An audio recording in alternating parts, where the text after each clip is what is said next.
Aí pessoal, tudo bem? Então vamos iniciar um novo módulo agora, né? A gente passou primeiro por uma apresentação, depois a gente falou sobre sobre a sistema de energia, né? CEP, né? Falou sobre geração, transmissão, distribuição, falou sobre a NBR, falou sobre todas as NRs, né? Aquela aula lida, né? Que a gente fez lá para entender como cada NR funciona. Passou pela NR10, certo? Que é a mais importante, é o nosso tema aqui desse treinamento. E depois passou por o choque elétrico, né, que isso é um risco aí eminente de quem trabalha com eletricidade, certo? E também a norma, né, a NR10, lá no anexo 3, ela pede que a gente fale sobre os riscos adicionais. Quais são esses? Além do choque elétrico, qual o risco que alguém que trabalha em elétrica pode estar sujeito ali numa instalação, né, numa manutenção, enfim, algum serviço que ela vai executar, certo? Então são esses aí, né, os riscos adicionais. Então, trabalho em altura, né? Quem trabalha com eletricidade, ele fatalmente vai trabalhar em altura, seja numa escada, num andaime, numa plataforma elevatória, enfim, em qualquer sistema que você use aí para poder fazer um trabalho em altura, né? Normalmente os cabos passam aéreo, então você vai precisar trabalhar, certo?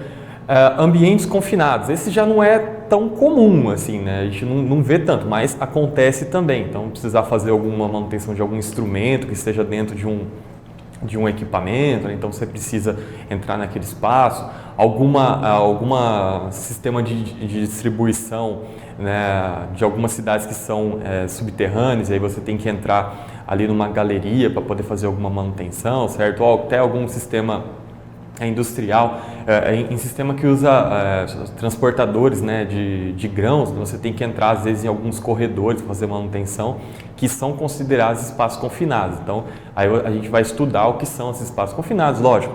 Para você poder entrar no espaço confinado, só que a NR10 não serve, tá, pessoal? Você tem que fazer o curso de NR33 e o de NR10. Então, você vai ter o NR33 para entrar no espaço e o de NR10 para trabalhar naquele espaço, certo? E também a mesma coisa de altura, você tem que ter o treinamento de NR35, certo? Vamos falar um pouco das áreas classificadas, então aquelas com risco de explosão, né, que tem um risco ali químico, enfim, alguma coisa nesse sentido. Instalações elétricas em ambientes explosivos, elas são aí uma condição de risco, né, do ambiente explosivo, você ter um plano elétrico. Então, vamos pensar aí numa destilaria, né? Destilaria é um local que tem ali os agentes químicos que pode explodir a qualquer momento. Então a eletricidade, as instalações têm que ter um certo tipo de proteção para que evite qualquer fagulha naquele ponto, certo? Condições atmosféricas, né? Quando estão risco adicional em condição atmosférica aí, né? Se você vai fazer um trabalho externo, ele tem que ser levado em consideração. Uma chuva, alguma coisa aí, você já tem que parar a atividade, você vai molhar seu corpo, você pode estar sujeito a algum raio, né? Então, as condições atmosféricas, né? Pressão também, né? Você leva em consideração ali para poder fazer o trabalho, certo? Umidade ou poeira, então, vamos pensar a umidade. A umidade, né? Você pode suar mais ali quando você está numa condição mais úmida, né? Então, você diminui a resistência do seu corpo, né? Pode gerar, a umidade também pode gerar alguma quebra de dielétrico, né, numa condição ali de trabalho, certo? Vai ter ali o dielétrico rompido e pode fechar um arco. Uma poeira, pessoal, muito importante. Assim, eu trabalhei em usina de cana, né? Tem a poeira do bagaço e às vezes ela acumula em eletrocalha, né? Pode provocar ali algum incêndio, né? Aí eu tomar muito cuidado com as poeiras, né, do bagacilho, né? Aí depois que fui trabalhar numa empresa de MDF, né, que aí tem uma área de lixadeira, eu vi realmente que era poeira, aquela poeira que entranha mesmo, assim, aquele local que você fica, né, tem que usar até máscara para trabalhar ali naquele local, porque é muito empoeirado. Isso daí é uma poeira num local desse, uma fagulhinha elétrica, pronto, começa um incêndio, né? E tem equipamentos elétricos passando ali, pode gerar algum tipo de atrito, né, alguma coisa assim. Então, tomar muito cuidado. Até as condições de instalação, onde tem poeira, são diferentes, tá? Você não vai fazer uma instalação comum, igual você faz na sua casa. Tem que fazer como você deixa o leito, como você passa os cabos, como é feita a proteção, por onde vai entrar o cabo no quadro, o tipo de proteção do quadro, tem lá a questão do IP, muda tudo, tá, pessoal? As descargas atmosféricas vêm das condições atmosféricas, né? As descargas podem ocorrer, é um risco adicional em qualquer atividade que você vai fazer.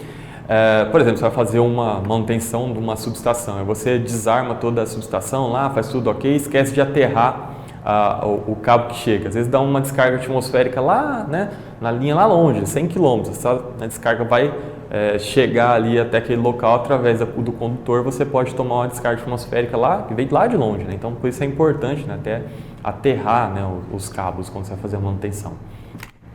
Sobretensões transitórias, então pode ser uma sobretensão inclusive por descarga atmosférica, ou pode ser uma sobretensão ali na hora que você arma o equipamento, né? Você arma o equipamento, ele vai ter uma oscilação e vai provocar uma sobretensão. É um risco adicional, né? Pode gerar um arco. Fauna, né? Os animais, então a gente até falou na última aula de roedores, podem ali quebrar a isolação do cabo, né? Roer, né? Mas tem também a fauna, a questão de abelha, você vai trabalhando num local aí que vai ter abelha, você pode sofrer picado, você leva um susto ali, toma um choque, né? Ou se não, até uma serpente, né? Você vai trabalhar numa área rural. Então, a fauna também é um risco adicional, você tem que tomar cuidado, né? A gente nem fala de animais aí que pode te atacar, né? Uma onça, enfim, alguma coisa assim, né? Que usina isso era muito comum, o pessoal no canavial andava esperto, né? Porque às vezes acontecia de aparecer um animal desses mais violentos, né? E flora, né? Pode ser alguma planta que tem espinho e alguma coisa, você pode também se assustar ali, né? E pegar tomar um choque. Ou se não, até mesmo, né? A questão da flora pode, né, uma árvore tocar na linha, provocar um curto-circuito, né? Ou, né, também a flora ali, né, acabou, uma região que está muito seca, né? A gente tem, no Brasil, tem locais, né, no Cerrado ali que fica muito seco numa época do ano. Então, qualquer fagulhinha ela vai provocar um incêndio, certo? Então, tem que tomar cuidado também com isso, tá? Então, elétrica, ali, você tem que sempre verificar as condições que você está trabalhando para evitar que aconteça um acidente, certo? Então, vamos lá. O primeiro, então, que a gente vai trabalhar é o trabalho em altura. Talvez seja que vocês estejam mais acostumados a trabalhar aí no ambiente de vocês, tá? Seja quem trabalha em sistema de distribuição, seja quem trabalha numa indústria ou num shopping, né, fazendo manutenção, ou até, né, fazendo instalação de uma casa, de uma residência, de um comércio, você vai trabalhar em altura, vai ter que subir no fogo, né, vai ter que fazer alguma atividade que vai envolver escada, né, um andaime, certo? Então, vamos lá. Trabalho em altura, tá? NR35, o que ela diz? Né? Ela considera trabalho em altura toda atividade executada acima de 2 metros de altura, do nível inferior, onde acha risco de queda. Então, assim, como ele fala do nível inferior, às vezes você está num barranco, né? Você está no solo, mas você está próximo ali num barranco que é maior que 2 metros, você está trabalhando em altura, tá, pessoal? Então, você tem que fazer alguma medida para você não cair no barranco, certo? Então, a altura é questão do desnível. Não é só, não, mas eu estou aqui no cima do barranco, eu não estou a 2 metros, né? Está, você está próximo àquele precipício ali que você pode cair, certo? Então, a NR35 considera 2 metros, assim, 2 metros, eu tenho 1,90 ali, então mais ou menos um pouquinho maior que eu, né? Então, aí você fala, mas é 2 metros, será que você já pode ter um trauma? Sim, né? Você vai cair numa altura de 2 metros, depende de como você cai, você pode ter uma lesão aí que pode te incapacitar, pode ter uma lesão na cabeça que pode provocar até uma morte, né? Então 2 metros é uma condição aí mínima que a NR coloca. Tem uma empresa que eu trabalhei, que era internacional, né? Ela era uma empresa multinacional, né? E lá eles consideravam 1,20 m para trabalhar em altura. Você vê, por quê? Né? Porque já aconteceu acidente com altura de 1,20 m, o cara caiu num desnível de 1,20 m e aconteceu uma fatalidade. Então, o que a empresa falou? Não, então agora geral para todo mundo é 1,20 m, tá? Na nossa empresa, 1,20 m você tem que tomar as medidas de precaução para trabalhar em altura. Então, no Brasil, como é 2, ele está trabalhando com 1,20 m, está dentro da norma brasileira. Mas lá, né, até o pessoal, quando vinha trabalhar de outras empresas, né, vinha de terceiros trabalhar lá, eles chegavam e falavam, mas aqui não dá 2 metros, aqui dá 1,5 m. Por que eu tenho que usar cinto? Por que eu tenho que fazer todas essas atividades? Porque aqui na nossa empresa é 1,20 m, você tem que estar acostumado. Então, depende muito de onde você for trabalhar, né? Eu acho seguro, né, que a gente faça com 1,20 m, porque se você cair ali, você já corre nenhum risco, né? Você cai de 1,20 m, se você estiver bem equipado, você não vai sofrer nenhum, né, dano ali, possa ser incapacitante ou permanente, certo? Então, um exemplo, né? Trabalhos em andaimes, plataformas elevatórias e telhados. Pessoal, telhado, né, já vi muitos acidentes acontecer em telhado, tá? A pessoa está fazendo uma manutenção, instalando um SPDA, aí não verifica as condições da telha, às vezes a telha está velha, a telha está úmida, né?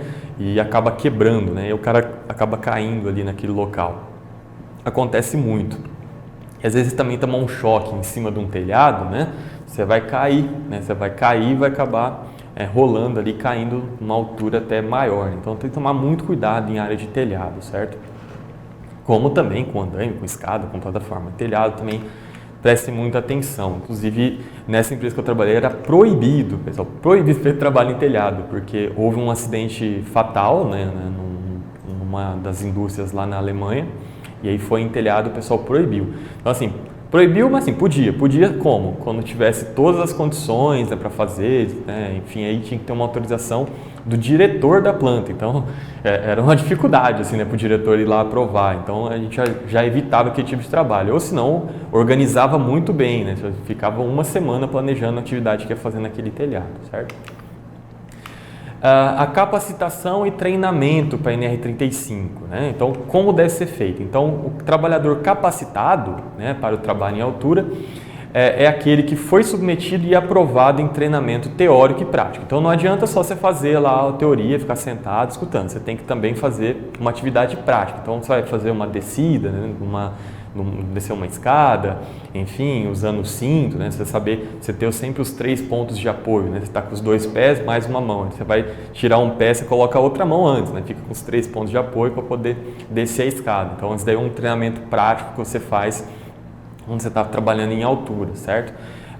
Uma plataforma, por exemplo, plataforma elevatória, não basta só o treinamento de NR35 para trabalhar, você tem que ter o treinamento também prático ali na plataforma elevatória e você conhecer, né, que a plataforma elevatória é um equipamento de içamento, então você tem que ter o treinamento em NR11. Então, olha só, para operar uma plataforma elevatória para fazer um serviço de elétrica, você precisa ter NR35, NR11, NR10, né, tem que ter a qualificação, né, em trabalhar em energia, tem que ter a capacitação, né, para trabalhar com altura, tem que ter o EPI, tem que ter os exames, não é uma atividade simples, certo? Então essas pessoas são muito bem preparadas para poder trabalhar com um equipamento desse. Então, o trabalhador, assim como o NR10, tá? O trabalhador deve ter a autorização formal da empresa para a execução das atividades de altura. Então, qual a autorização formal, né? Algumas empresas usam lá um selo no capacete, não, esse trabalhador é autorizado a fazer trabalho em altura,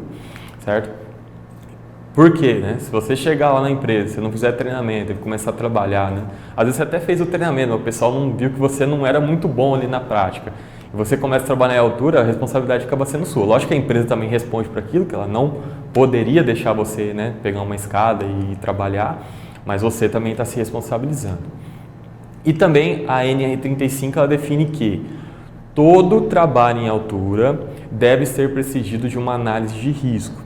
Então, quando você vai fazer um trabalho em altura, você tem que ter lá uma PP ou uma permissão de serviço perigoso, enfim, cada empresa define o nome, né, que fica mais fácil para ela, mas você tem que fazer uma análise de risco. Então você vê lá, risco de queda, como você está protegido, né? Eu estou usando o cinto, está amarrado, está ancorado numa posição maior que a minha cabeça, a questão se eu cair aqui eu não atinjo o solo.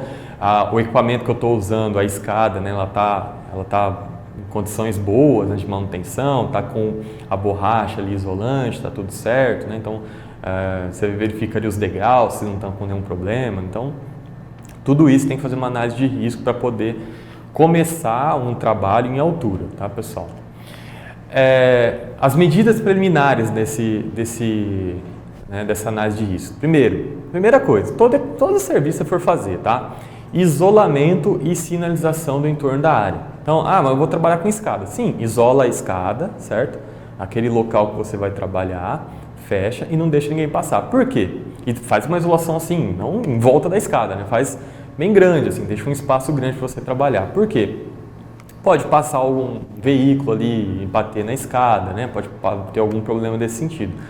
PTA também, PTA tem que ter um entorno até maior, né? Porque a PTA vai fazer algumas movimentações, né? A plataforma elevatória. Então, você deixa uma área bem grande e evita que as pessoas passem ali, porque além de você poder ser atingido, né, por algum veículo que passa ali, bate na PTA, você também com a PTA pode atingir alguém, se você não proteger a área, né? O cara está passando ali despercebido, fica atrás da PTA, né, e a PTA, acaba, você está lá em cima, você não vê, acaba dando uma ré e pega no cara, né? Pode acontecer também. Então, primeira coisa, isolamento, né? Isola o local, sinaliza, proíbe a entrada de pessoas, só quem está, né, registrado ali na análise de risco que pode fazer atividade, tá?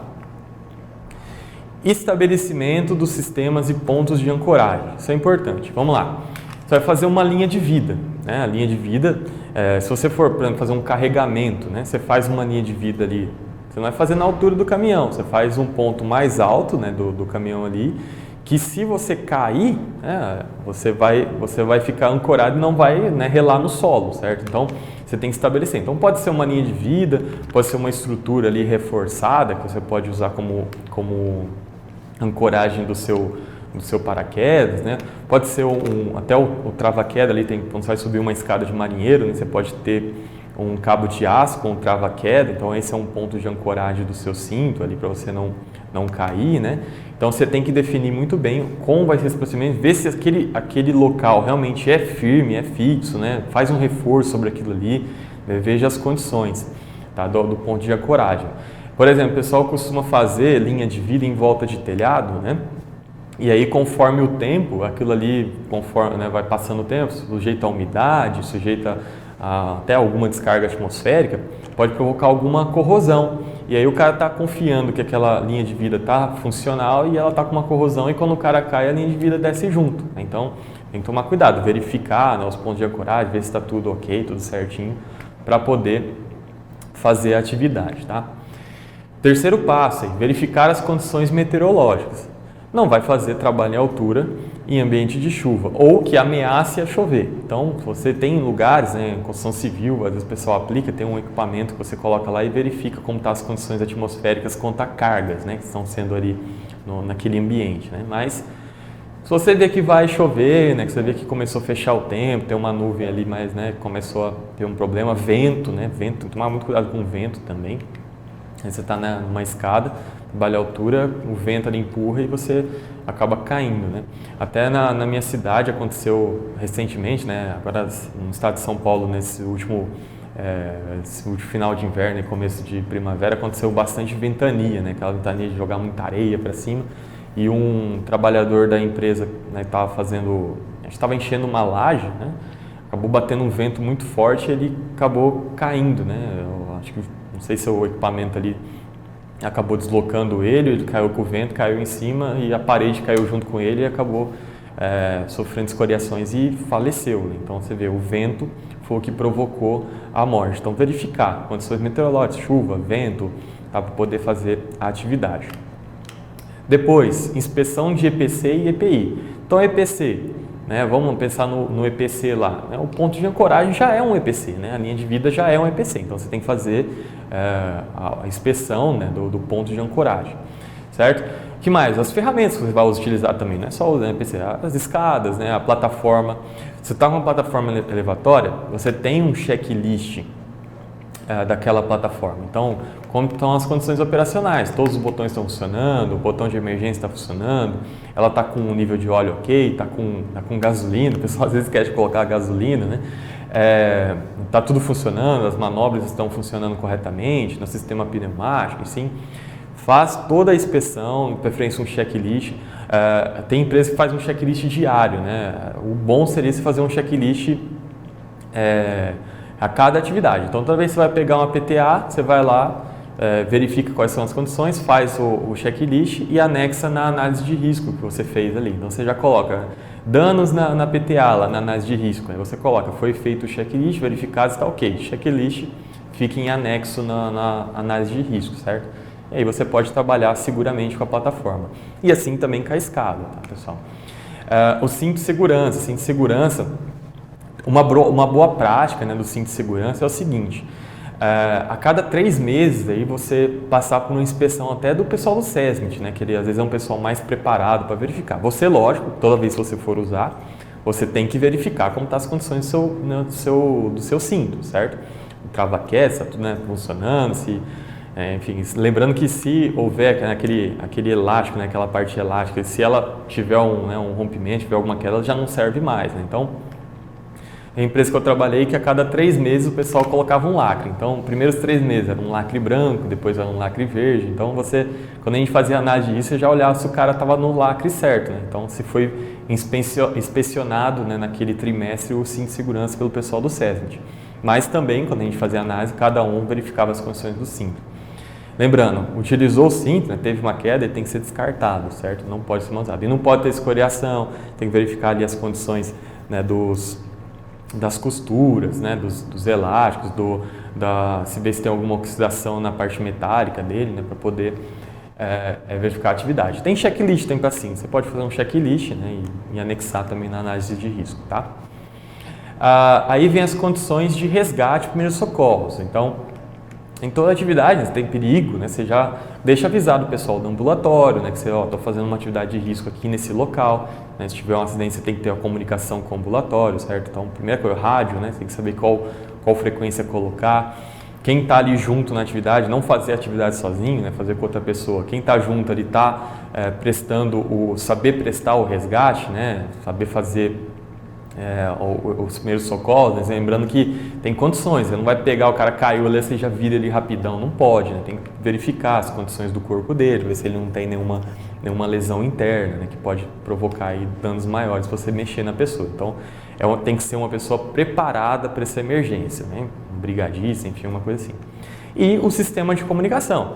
Se eu estou numa PTA, sempre, né, a gente tem que ter o cara na PTA lá em cima e tem que ter alguém embaixo, né? Porque se der um problema nos comandos lá de cima da PTA, alguém embaixo vai ter que mexer. Então, você tem que ter alguém avisado, estou fazendo um trabalho aqui embaixo e aí eu tenho que, se eu tiver algum problema, você me avisa. E também, né, até ficar alguém embaixo sinalizando, né, fala, toma cuidado aqui, você está chegando num ponto de risco, às vezes o cara perde, né, a referência de onde ele está naquele espaço. Então, fica alguém de baixo olhando, você está chegando muito próximo a uma zona de risco, chegando num local que pode ter um vapor ou até a eletricidade, né? Então, tem que ter alguém sempre comunicando. Então, esses são os passos aí 6, né? Medidas preliminares, tá?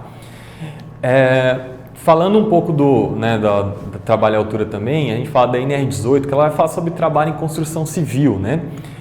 Então, ela fala sobre o cinto de segurança do tipo abdominal. Esse cinto de segurança ele tem que ser utilizado só por eletricista, tá? Então, se você vê aí, né, alguém, um operador, um mecânico, ele pegou lá um cinto desse daí e vai começar a trabalhar, não é para ele esse cinto, tá? Você tem que procurar alguma condição para que ele não trabalhe com aquele cinto ali. Esse daí foi desenvolvido só para eletricista, porque ele vai ficar num poste ali, não tem local para ancorar o cinto, então ele tem que ancorar na própria estrutura do poste, certo? Então a NR18, né, ela busca, na 35 não tem, mas na 18 tem, que esse cinto lateral para subir em poste é só o eletricista que pode ter, certo? E tem situações que exigem limitação, né, que exigem limitação de movimento, ali, alguma coisa, mas aí você procura fazer de outra forma, né, a atividade para quem não é eletricista, tá? É exclusivamente aí para essa atividade que é utilizado esse cinto, tá? Os cintos de segurança, né, e os talabartes, né, deverão ser inspecionados pelo usuário antes de todas as atividades. Então, vamos lá. Eu já tinha passado, mas a gente vai reforçar. Defeito nas costuras, né?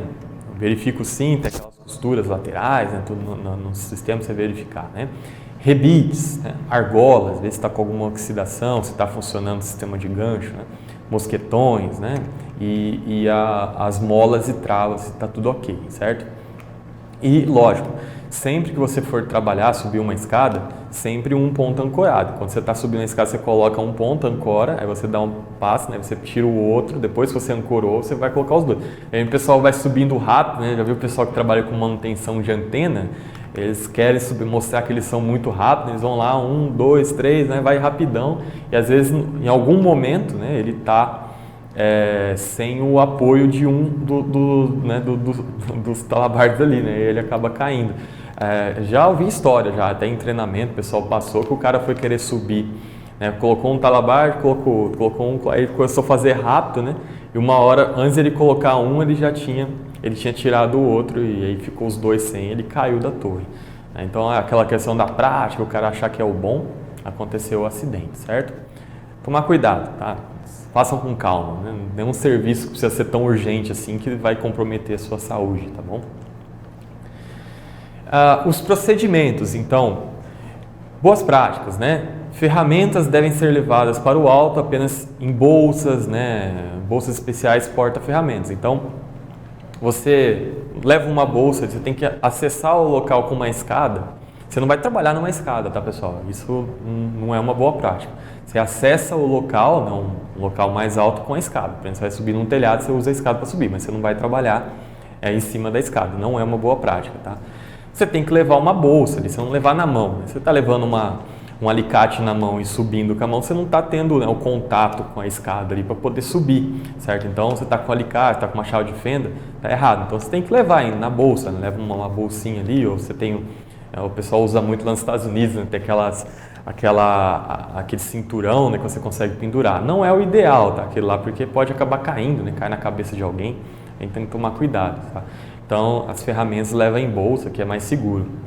Ou se não, né, o pessoal usa muito em construção civil, faz aquele elevador, né, para levar cimento, né, para levar o balde com cimento para áreas mais em cima, né, tem aquele, eu esqueci o nome que o pessoal fala na obra, né, mas é um elevador, né, e aí você pode colocar as ferramentas ali para subir, né? Ninguém é obrigado a subir com o peso, né, subir com uma marreta, né, lá em cima, vai desgastar, né, de forma aí que não precisa, né. Peças e equipamentos devem ser içados através de baldes ou cesta por meio de carretilha. Carretilha, era esse o termo que o pessoal de obra usa, né? Evitando-se assim o arremesso de peças e ferramentas com risco de acidentes, né? Eu via muito, né? Meu pai, ele veio da construção civil, né? Meu pai era pedreiro e tinha a época de fazer a cobertura da casa. Aí o pessoal ficava atacando telha, né? De baixo, naquelas telhas... antigamente era de barro, né? Hoje você tem a telha de cimento, que é muito mais pesada. Aí o pessoal tacava a telha, né? Um risco muito grande, é uma prática muito ruim, né? Você tacar uma telha. Por quê? Na primeira você tá com o braço, né? Você tá forte, mas vai tacar 100 telhas, né? Durante aí um dia, né? E joga-se muito mais telha, né? Aí chega no final, o cara não consegue mais jogar naquela altura. Aí começa a ter problema, pode alguém se machucar. Então, use aí um elevador, uma carretilha, né, pessoal? É a boa prática, né? Não vamos gastar energia desnecessariamente e colocar a gente em risco, tá? Então, sempre que você for fazer também, levar alguma peça para cima, vamos pensar que você está num CCM de 2 andares, precisa levar uma soft start, alguma coisa assim que é às vezes até mais sensível, você não pode derrubar, né? Coloca num local seguro, faz o içamento, né? Um inversor, às vezes é um painel gigantesco que tem que subir, né? Não vamos subir carregando aquele gabinete, tá? Leva içado, né? Melhor, certo? É proibida a utilização de escadas feitas de materiais condutores nas atividades de instalações elétricas. Então, aquela escada improvisada, né? Você faz a escada de ferro, né? O próprio serralheiro lá faz uma escada, solda, né, a escada e aí você vai lá e vai trabalhar. Essa escada não é para eletricista, tá? Na verdade não é para ninguém, porque é uma escada improvisada, tá? A escada você vai lá, tem um material de escada, né? Você compra numa loja, tem certificação, tem metro. Não usem escadas aí feitas por, né, vamos dizer assim, o pessoal faz, como dizer assim, artesanalmente, né? Então o pedreiro vai lá, pega um monte de caibro e faz na escada. Não, essa não é uma escada para profissionais, tá? Não é para ser utilizada. Escadas com danos estruturais, né? Lógico, você descarta e joga fora, porque se você deixar ela em algum lugar guardado, pode ter certeza, né, que alguém vai passar e vai pegar aquela escada e vai utilizar. Então quando quebrou a escada, primeira coisa, joga fora. Né? Quebra ela, picota ela do jeito que tiver, coloca na caçamba para alguém levar embora, porque é experiência, a gente vai lá, recolhe a escada da área, pronto, alguém achou, tem que fazer um trabalho duro, pega ela rapidinho para trabalhar, né? Enfim. E beleza, a gente finalizou então os primeiros exercícios adicionais, a gente falou sobre trabalho em altura, né? Um trabalho que a gente, né, como eletricista, executa muito, e agora a gente vai para os ambientes confinados, espaços confinados, certo? Qual é a definição de espaço confinado? O que é a NR33, né, que cita o espaço confinado? Ela considera espaço confinado qualquer área ou ambiente, agora vamos prestar bastante atenção nessa parte, não projetado para ocupação humana contínua. Ou seja, a pessoa não pode ficar naquele local lá, né, para trabalhar indefinitivamente, entendeu? Assim, é um local onde é para máquina, é um local ali que é para ser fechado. Por exemplo, dentro de uma caldeira, dentro de um aparelho de destilação, dentro de uma dorna, né? Vamos pensar aí dentro de um corredor que passa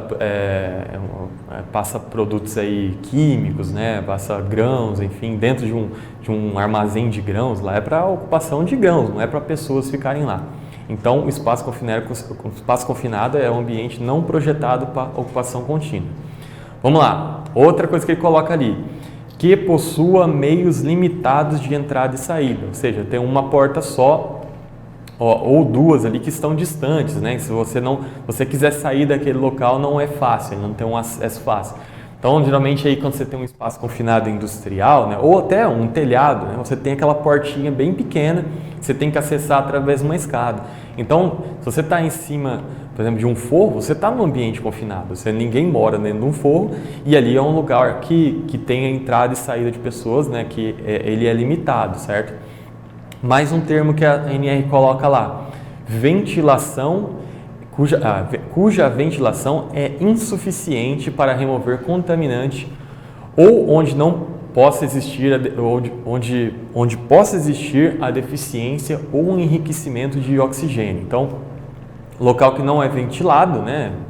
Local fechado geralmente não tem ventilação, certo? E ali dentro pode ter algum contaminante ali, pode ter um CO, né? Gases, CO2, uma grande proporção de CO2, falta de oxigênio, ou se não, o enriquecimento de oxigênio, algum composto químico ali que acaba enriquecendo a quantidade de oxigênio, passa de 20,9, já passa a ser uma atmosfera com risco de explosão. Então aí fica um ambiente perigoso. Então, sempre que você for entrar num ambiente confinado, né, você tem que fazer a análise das condições, né, atmosféricas daquele ar ali dentro. Então, você entra com o equipamento, ele mede lá, 20,9 você pode entrar. Se não tiver 20,9, proibida a entrada, ou você vai tomar outras medidas que aí já são mais especiais. Aí, né? Tem lugar que geralmente ele fala, se não for 20,9 não entra, tá? Eu quando fui supervisor dessa área de espaço confinado, se não fosse 20,9 eu não deixava entrar, certo? Aí tinha outros meios lá, se precisasse fazer um serviço às vezes especial, alguma coisa assim, você podia usar outros meios, mas não era usual, principalmente na área industrial, você deixar trabalhar com aquela quantidade de oxigênio, ou a mais ou a menos, tá? E aí fala sobre capacitação e treinamento. Então existe o trabalhador de espaço confinado, tem um executante, tem o vigia, certo? E tem o supervisor. E aí tem cargas horárias, né, que você tem que fazer, e também tem os treinamentos que você faz aí a cada período, né, de reciclagem, para ser um executante, para ser um vigia e para ser um supervisor, certo? Considera-se trabalhador capacitado para trabalho em espaço confinado aquele que foi submetido e aprovado em treinamento teórico e prático. Então, mesma coisa na R35, né? Ele tem que fazer o treinamento, tem que ser lá, tem que ter o registro, tem que ter o diplominha dele, que ele fez um treinamento teórico, tá? Então, ele conheceu os riscos ali na atividade de espaço confinado. E também prático, então ele tem que entrar num espaço confinado, ele tem que verificar como é a condição ali de algum espaço confinado especial ali dentro da empresa ali, que você pode fazer o treinamento, tá? E já ver também as condições de resgate, né? Tem vários equipamentos que você pode usar com resgate, o cara tem que estar apto a trabalhar com aquele equipamento, né? Nunca você vai entrar num espaço confinado sozinho, tá? Sempre entra em dois ali, sempre tem um vigia na situação, né? O trabalhador deve ser aprovado nos exames médicos, então assim como em elétrica, né, que a gente tem NR10, o cara faz NR10 e também tem que fazer os exames, né, NR35 também, na NR33 também. Por quê? Às vezes num ambiente ali de espaço confinado, a percepção é outra, né? Você está num ambiente ali que você pode, alguma pessoa pode ter algum problema ali psicológico, né, alguma coisa nesse sentido, que ele não consiga ficar naquele ambiente. Então ele tem que fazer um eletroencefalograma, um eletrocardiograma para poder saber se ele está apto a trabalhar ali. E também, pessoal, tem a vontade do trabalhador também, né? Ele tem que ser respeitado. Às vezes ele não se sente seguro, ele é claustrofóbico, ele não pode entrar naquele local. Então a empresa tem que entender, né? Então ele pode, por exemplo, ser um vigia, né? Ele pode atuar em outras questões, mas como ele não pode entrar naquele espaço, né? A empresa também tem que respeitar essa condição do colaborador, certo? Então é o seguinte, todo trabalho em espaço confinado ali em vermelho deve ser precedido de permissão de entrada e trabalho, é a nossa PET, né? Então, assim como a NR35 tem análise prévia dos riscos, aqui também tem que ter a permissão de entrada e trabalho, né? Então, você tem que fazer uma documentação, tem que estar lá, né, quem são os executantes, quem é o vigia, quem é o supervisor, marcar a hora, mostrar os testes que você fez, as condições, né, de risco que você viu que tinha e o que você fez para conter aquele risco, tá? Então, tem que estar ali tudo descrito na sua PET, certo? As medidas preliminares, então, igual quando a gente trabalha com elétrica e quando a gente falou no RNR35, isolamento e sinalização no entorno da área de trabalho, certo? Todo dia você vai fazer um trabalho em espaço confinado, isola a área, deixa ela, né, sem ninguém ali próximo. Pode acontecer que alguém ali, um curioso, querer ver como está o espaço confinado, né, alguém que não entenda dos riscos, querer entrar, né, que você vai abrir a porta de inspeção, alguém vai achar que aquilo ali é normal, deixa ela ver o que tem lá dentro, né? Acaba entrando na área ali sem ter o treinamento. Tem que designar, né, tem que estar escrito na PET também lá, designação dos executantes, então quem vai entrar no espaço confinado efetivamente, o vigia. O vigia, pessoal, não entra. De forma nenhuma esse vigia vai poder entrar no espaço confinado, tem que ficar lá fora em comunicação com os executantes. Se ele viu que deu problema, a função dele não é ir lá resgatar, tá? Ele tem que chamar a equipe de resgate, né? E aí, se ele fizer parte da equipe, você tem que deixar um vigia e tem que preparar o resgate. Mas o vigia, ele é comunicação, ele está tomando conta daquela atividade para se evitar um problema com quem está executando.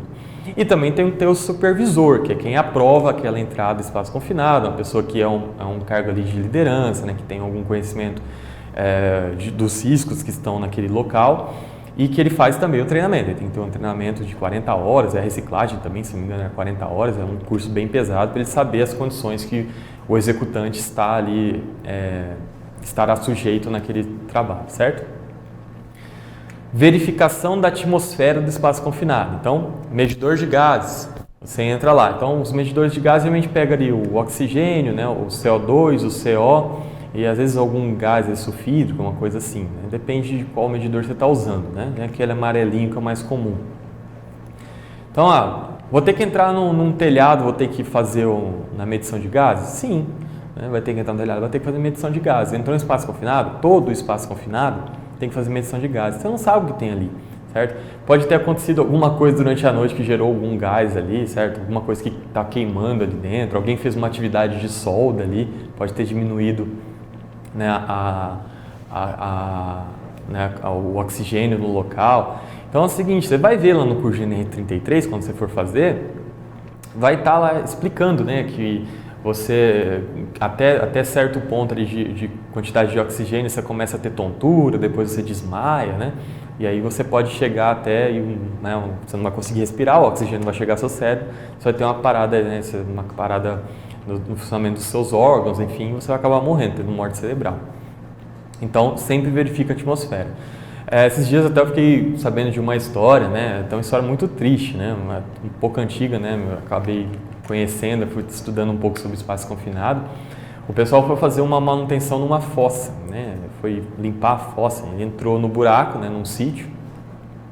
E aí essa fossa, né, fossa é um ambiente ali que tem muito micro-organismo, né, questão de orgânico, né, pode ser gerado algum gás, e o cara não voltou e quem estava lá fora perdeu comunicação com essa pessoa. O que ele fez? Ele entrou no espaço confinado. Também não voltou. Aí o outro foi procurar, né, saber o que aconteceu com aquele lá. Quando todo mundo sumiu, será que ele está dentro do espaço? Será que aconteceu alguma coisa? Desceu também. Faleceu também lá dentro. Aí veio o outro, falou, será que... E era tudo meio parente, assim, né? O que aconteceu? Entrou lá, também teve problema. Por quê? Você não percebe, né? Você começa a faltar o ar ali, você não consegue perceber. Dá uma tontura leve, de repente você desmaia, e aí você não consegue respirar, porque você está desmaiado e você não consegue voltar. Então, o ambiente espaço confinado, você tem que verificar o lugar. É muito traiçoeiro, tá, pessoal? O espaço confinado, tem que ficar sempre atento. Inspecionar EPC e EPI, certo? Então, os EPI você vai utilizar lá, às vezes uma máscara, né? Alguma coisa nesse sentido. A roupa tem que ser, né, uma roupa grossa, que você pode estar sujeito ali a alguma escoriação. Tem que usar luva para entrar no espaço confinado, tem que ver as condições de resgate, certo? A iluminação também, se for uma atmosfera, você pode ter algum risco de atmosfera explosiva, né? Então, você sempre tem que usar extra baixa tensão para iluminação, por exemplo, desse espaço confinado, certo? A utilização do sistema de energia de baixa tensão, como eu falei, que é extra baixa tensão, como eu disse, né, um EPC, né, você vai fazer a iluminação no local, aí você pode utilizar, faz lá uma fonte de baixa tensão, né, e alimenta um LED ali dentro do sistema. Por quê? Aquela energia de baixa tensão ela não vai gerar aquela fagulha que pode provocar uma explosão dentro do espaço confinado, tá? Porque a qualquer momento pode acontecer romper uma tubulação, alguma coisa assim que pode gerar gás. Então ali, se tiver uma baixa tensão, tiver um risco maior de fagulha, pode acontecer uma explosão lá dentro. Tem que verificar, assim como no R35, as condições de resgate e primeiro socorro, certo? Então, o trabalhador que ele é o executante, ali vigia, todos eles também recebem o treinamento, capacitação em resgate e primeiro socorros, e também é imprescindível você estar, né, comunicando com a brigada, saber onde é o ponto de encontro, né, da brigada naquele local, para poder levar, né, o melhor socorrista ali para poder fazer, né, o resgate daquele pessoal que estiver no espaço confinado. E o sistema de comunicação, tá? O sistema de comunicação é muito importante, como no espaço, né, trabalhando em altura, você precisa ter a comunicação. Então, o vigia com os executantes, às vezes tem algum ponto ali que você já fica mais difícil de visualizar o cara, sempre o vigia tem que estar em contato visual, tá, pessoal, com os executantes. Mas às vezes, né, o cara acaba saindo um pouquinho, mas fala, tô aqui, né, sempre avisar ali no rádio, está sempre em contato, e o vigia está em contato com a brigada, está em contato com o setor de ambulatório, para qualquer emergência, né, chamar o pessoal e comunicar do incidente.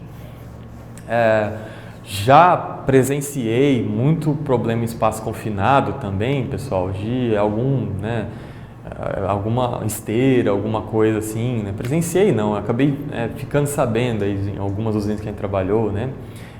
Que o pessoal deixou operar a esteira com alguém dentro do espaço confinado, né? Olha o risco aqui, né, que isso aconteceu. E geralmente esses acidentes são fatais, tá? Então, quando você for fazer uma entrada de espaço confinado, verifique se tem um equipamento que pode se movimentar, tem que estar bloqueado, então faz parte das medidas preliminares, certo? Então, até a gente vai falar aqui dos riscos, né? Engolfamento, né? Ser envolvido ou aprisionado por líquidos ou materiais sólidos. Acontece muito em indústria de grãos, né? Então, o pessoal vai num armazenamento de grãos, tem aqueles silos, né? O cara acaba caindo no silo ali e aí o material, né, os grãos acabam entrando pela boca da pessoa, né? Acaba sendo engolfado. Na empresa que eu trabalhava tinha operação de soja e a gente ficou sabendo um acidente que aconteceu na Argentina desse modelo, tá? Acontece e assim, não é tão raro acontecer em lugar de armazenamento de grãos, tá? Então toma muito cuidado nesses lugares. Risco de movimento inesperado de máquinas, então foi o que eu alertei agora no slide anterior. Numa esteira que você for trabalhar, às vezes um sistema de Headler, né? Ou até caldeira, a gente tinha algumas grelhas basculantes, né? Aquele equipamento podia funcionar, né? De alguma forma ser ligado. Então, pode provocar desde uma escoriação até, né, a morte. Você pode, né, enfim, ser envolvido ali com uma rosca, né, e acaba morrendo, né? Então, sempre que for fazer o trabalho no espaço confinado, verificar se é alguma peça móvel, então você tira a energia dela, então você faz um bloqueio também. Então pode ser um bloqueio elétrico, né, do acionamento daquele equipamento, pode ser pneumático, né, às vezes é um sistema de ar comprimido que liga, então você tem que tirar aquele sistema, deixar bloqueado para ele não, por acidente, ali alguém acabar ligando aquele equipamento e abrir, enfim, uma grelha ali para você poder machucar, certo? Então tomar cuidado. Então o risco de eletrocução, né, então tanto se for trabalhar, por exemplo, com uma máquina de solda dentro de um espaço confinado, você está com risco de eletrocução, né? Então o pessoal tem que tomar cuidado, né? Fazer o checklist na máquina de solda, ver se está tudo ok com os cabos ali, para não provocar um acidente. Dentro do espaço confinado, né, fica até difícil o resgate, né? O cara não consegue movimentar, soltar, né? Ele fica mais sujeito a sofrer um choque elétrico aí com mais gravidade, certo? Exposição excessiva ao calor, né? Tem uma medida que a gente tinha, né, de controle, a gente tem, né, de controle, se você tiver na sua empresa aí, que é o teste, né, IBUTG. Então você verifica lá as condições ambientais, de umidade, né, você faz um cálculo ali e, né, temperatura do bulbo úmido, né, enfim, diversas contas ali que você faz, você verifica quanto de tempo que o operador pode ficar naquele local, certo? Então, às vezes, algum local mais quente, um pouco umidade, ali pode desidratar, né, o pessoal que está trabalhando. Às vezes, até o tipo de trabalho que ele vai fazer ali, ele não pode ficar 2 horas naquele serviço. Então, ele tem que ficar, às vezes, 1 hora, reveza, entram outras pessoas, aí ele trabalha mais um pouco, sai. Daí a gente usava muito né, a contenção desse risco quando trabalhava em cogeração em caldeira. Então a gente entrava às vezes fazer limpeza na área da câmara de combustão, né, fazer limpeza ali da terra que juntava. Então a gente desligava a caldeira um dia antes, refrigerava, né, toda a caldeira para estar com uma temperatura ok, ligava os exaustores, mas também fazia o cálculo de IBUTG e via quanto tempo a pessoa podia trabalhar ali, que é uma condição de trabalho ruim, né, escuro, às vezes podia estar, né, quente em algum lugar ali, né, então a gente verificava tudo isso para evitar que o cara tivesse uma desidratação, desmaiasse ali dentro, que é muito difícil resgatar, certo? Asfixia, falta de oxigênio, então, como a gente falou, né, tem um risco ali se você entrar numa atmosfera que, né, algum gás foi gerado, né, você diminui a concentração de oxigênio, abaixo de 20,9 você pode desmaiar e ter uma asfixia, certo?